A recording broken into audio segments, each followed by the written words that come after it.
Welcome to the Whitetail Legacy Podcast. We're all set up here down this creek bottom. Being buck's been in here a bunch of times, so good chance to see it on him. Meh. Smoking. I think he just crashed, bro. Absolute money, dude.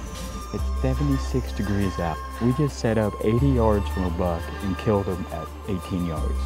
Here we are. We're set up on this creek that's been absolute fire for the last 8 days. We know a shooter went in here to bed this morning. Matt. Smoked his ass tonight. Get it? That's at 8. That's at 8. Bucked out October 28th. Homie's up for the rest of November. But absolute incredible season. Both kills on hanging hunts, right on the beds, and just making it happen.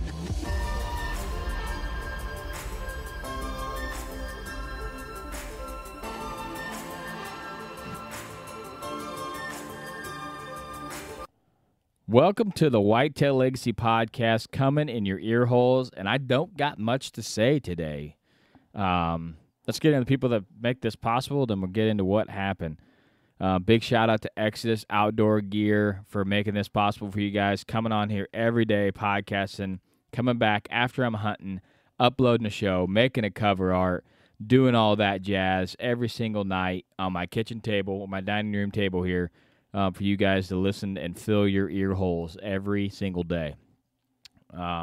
Anyways, what happened today was I went out back into the water pinch, got in real clean, had the stand already hung, got in there real early, probably 25 minutes before shooting light. Everything was set up good, perfect. Went in there, set the first 35 minutes of daylight, no deer.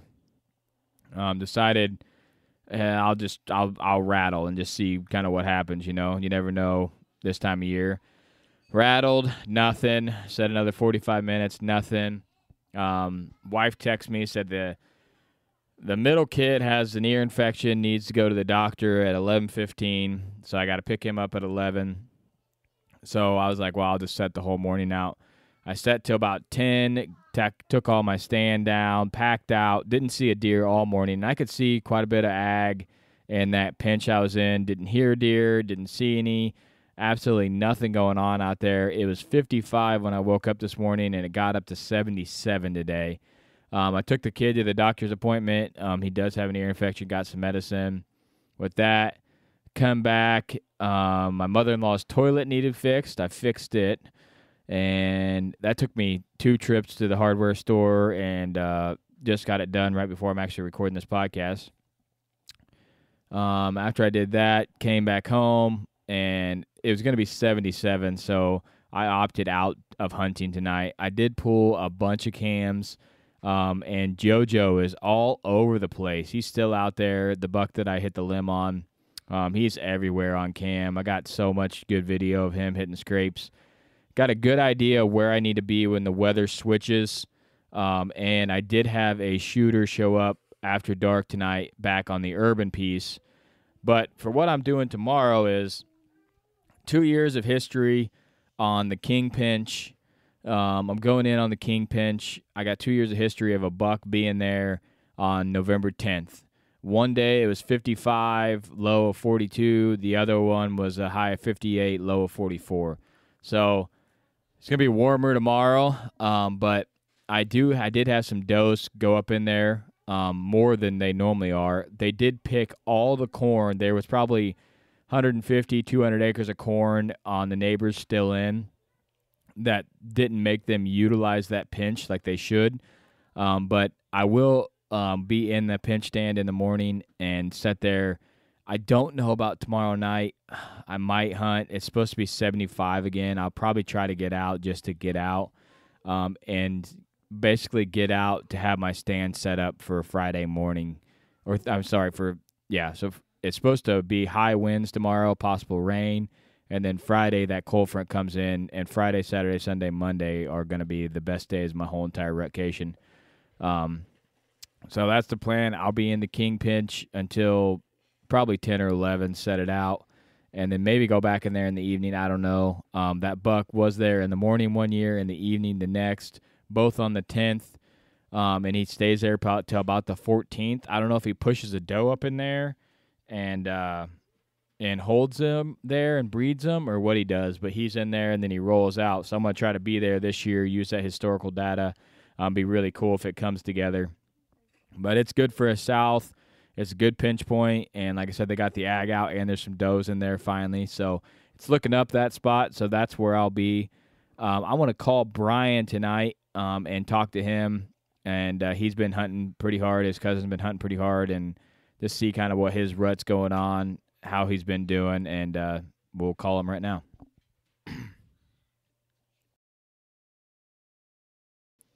All right, I got Brian on from the Pike County Trophy Doe Association. What's going on, brother? What's up, dude? Oh, nothing. Just getting my ass kicked out there like normal. When I record this Rutcation podcast thing, it's pretty much me just getting on here telling people I suck at deer hunting and didn't see any deer. What about you?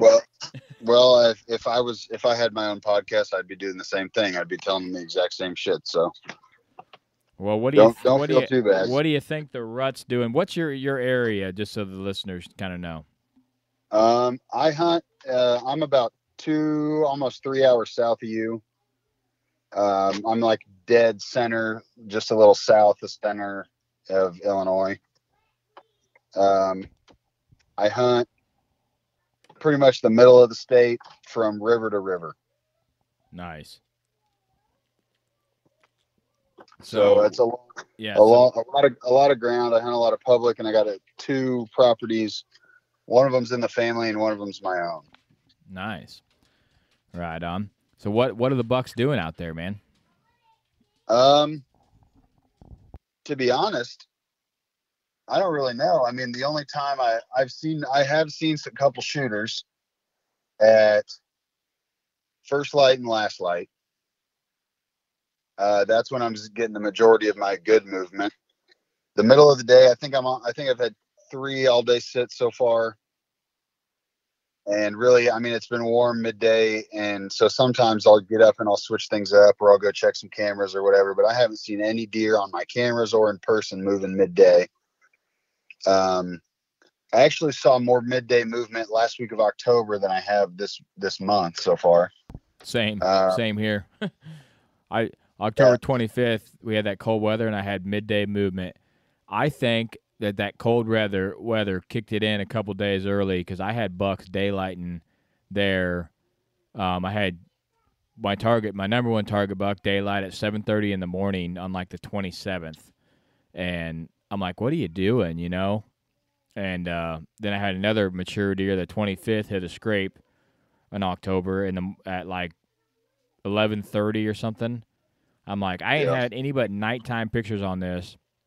But 2 years ago, the same thing kind of happened where we had a cold weekend before November there, and I had bucks do the same thing on scrapes in different areas. One on the 27th hitting a scrape, big mature deer. Never was on that camera again and never was on that camera before.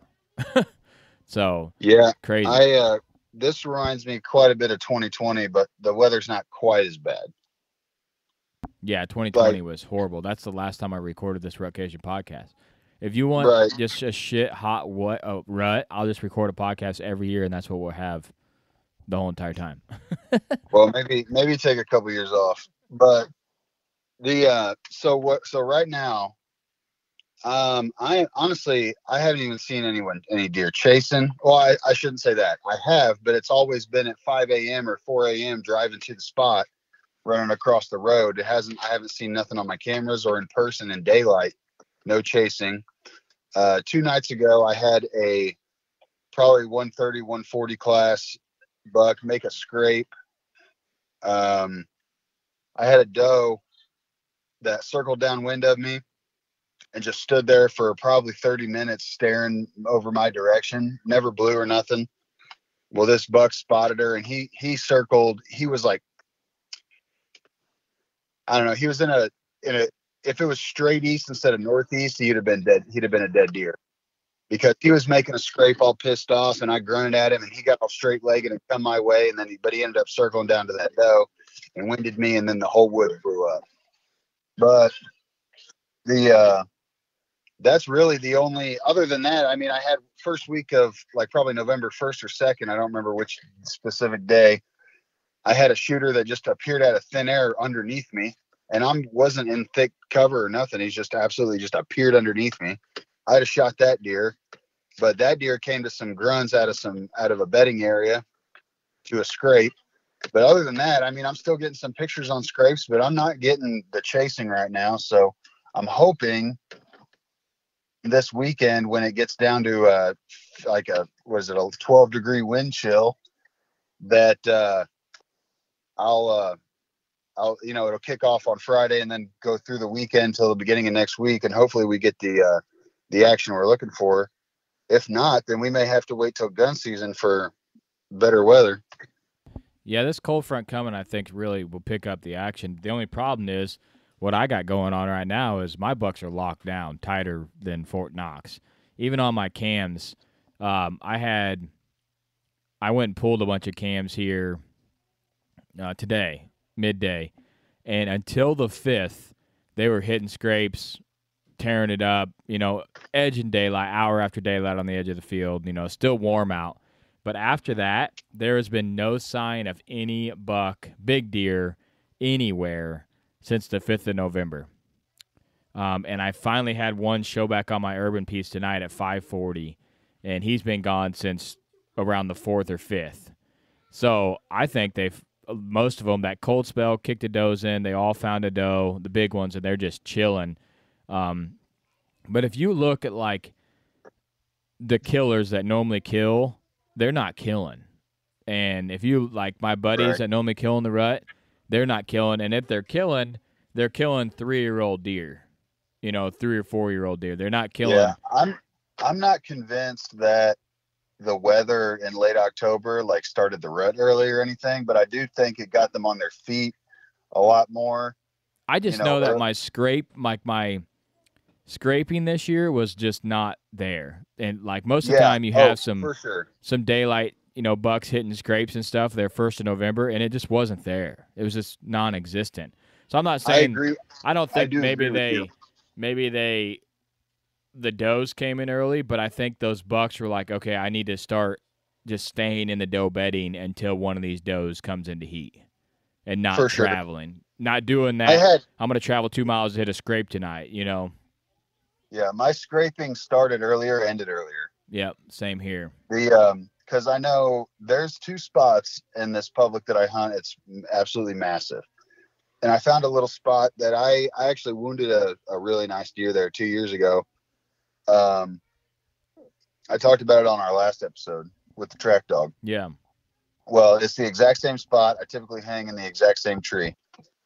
Well, I haven't heard, or sorry, I've hunted in there 3 times this year, hoping to see, because they come off of this private, they have a bunch of thick honeysuckle and like pine tree areas, like it's old planted pines. And they come over and they go hit this oak flat, and then they go down to the bottoms. And then the bottoms is usually tore up corner to corner with sign, rubbed, scrapes, you name it. I'm talking you can't throw a rock without hitting 3 or 4 rubs and scrapes. So in any direction. Well, I did a walk around there the other day, and I didn't see a single rub or scrape in that entire bottom. And normally that is absolutely fire. And then every single time I've hunted there, I've only seen spikes. So I just don't think that. I think maybe those oak trees didn't produce any acorns, so that oak flat wasn't worth a shit this year. But normally there's scrapes in there that are just huge, like community scrapes on top of this hill that just aren't there. I didn't see a single scrape on that entire hill, and I did find one in the bottom, but it was full of leaves that hadn't been hit in a week or more. And even on, I've got a couple, like one of the private pieces I hunt that I probably hunt the most. I got one deer on there that's an absolute stud, and then I got a bunch of 3-year-olds. and possibly, 1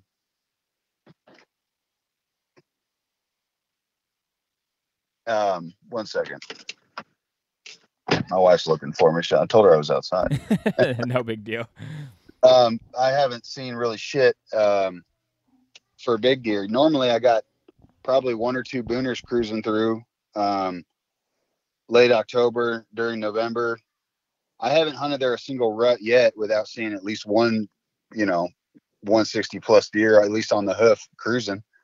And I haven't seen that this year. I've got 2 pictures of a giant, but that's about it. I mean, that deer might as well not exist. I've had my cameras out for 4 months and I've got 2 pictures of him at night. So, I mean, what the hell does that mean for me? Yeah. But,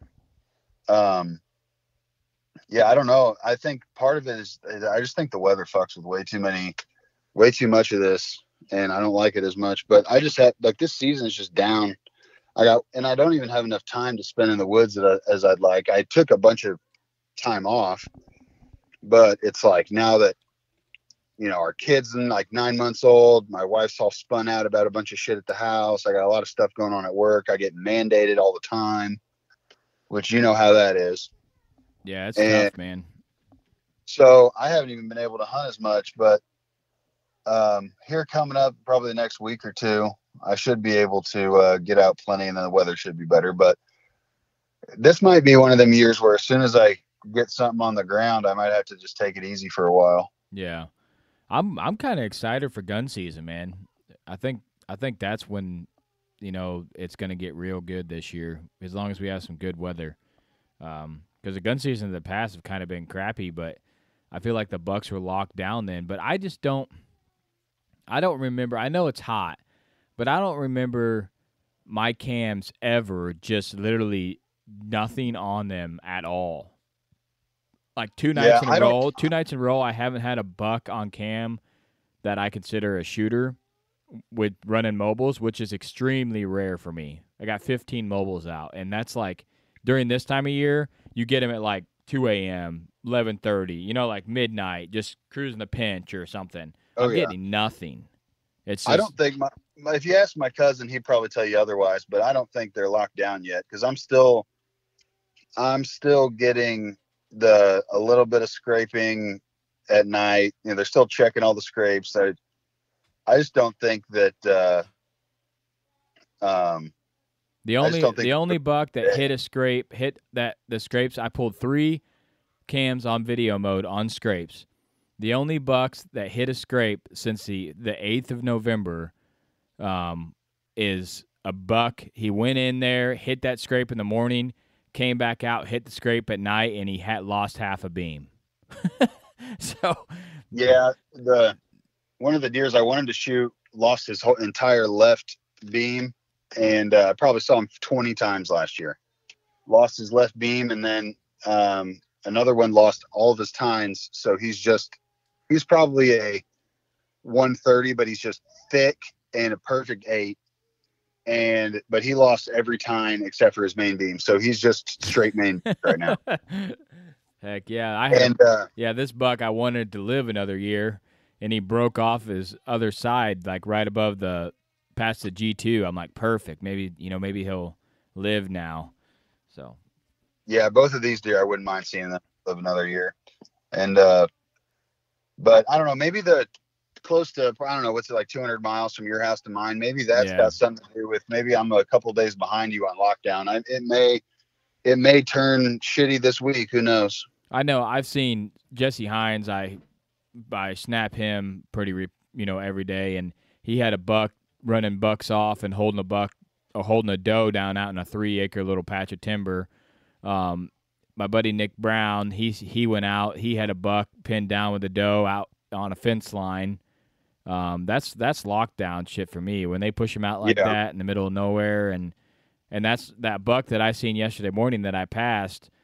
I got him daylight on a scrape on the 28th, and that's the last time I got a picture of him on that scrape.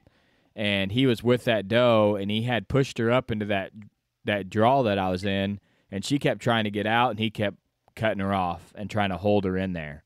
Normally, I usually don't get to take this much time off at once. And that's when I'll drive around at night. For those of you that don't know, for the listeners out there that have no idea, I'm a deputy in an extremely rural county. And I'll just drive around at night, and you could pretty much pick up on what the deer are doing by what you're seeing driving around on the road. Yeah. So I'll see, like last year, I see I could tell when the lockdown hit because I saw every couple miles there was a buck and a doe in a field laying in the weirdest spots. So, but honestly, I've only worked 2 days since November 5th, so I really haven't been paying that close of attention, or I haven't really been able to like observe what I usually get to see. So, for all I know, they could be locked down, and I'm just still seeing deer, but I haven't got skunked yet, which is nice. Yeah, I've got skunked multiple times, man. Crazy. Well, you've been able to hunt a little more than me. I don't know. Yeah. Your wife's probably a little more understanding than mine. I feel you there. They come in all shapes and sizes, brother.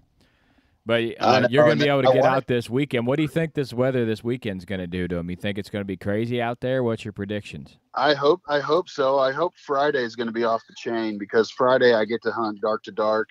Me and my cousin are going to be out. It's going to be cold, bro. Better work. I know. But I think a high of 38 that day, right? Down here, it's in the mid-40s, I think. Is it? That's still good. Yeah.